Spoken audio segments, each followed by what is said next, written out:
அனைவருக்கும் வணக்கம். என் பெயர் ஜெயசாதிசாய்.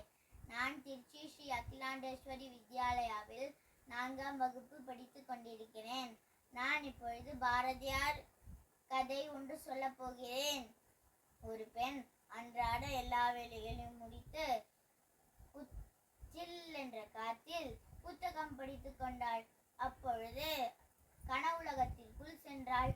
அப்பொழுது ஒரு கூட்டம் அவளை துரைத்து கொண்டு சென்றது.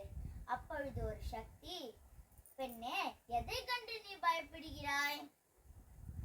பயந்து பணிந்து மிரண்டது போதும், தெளிந்து துணிந்து மீண்டெழ வேண்டும். மழலை மனம் மாறாத உன்னை வன்புறன வருவோனாயின் மாற வேண்டியது அவனே.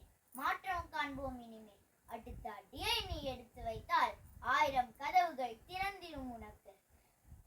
அழுகை அதை துரைத்தெறிந்தால் ஆடவர் திமிரும் மடங்கிவிடும். வலியது மட்டுமே பிழைத்திருக்கும். விதி என்று தேங்கி விடாமல் வீரம் கொண்டு வெளியே வா பெண்ணே. ஜெயமுண்டு பயமில்லை மனமே, ஜெயமுண்டு பயமில்லை மனமே. இந்த ஜென்மத்திலே விடி தலையுண்டு நிலையுண்டு, ஜெயமுண்டு பயமில்லை மனமே. இந்த ஜென்மத்திலே விடி தலையுண்டு நிலையுண்டு, ஜெயமுண்டு பயமில்லை மனமே. பயனுண்டு பக்தியினாலே நெஞ்சில் பதிவுற்ற குலசக்தி, சரணுண்டு பகையில்லை, ஜெயமுண்டு பயமில்லை மனமே.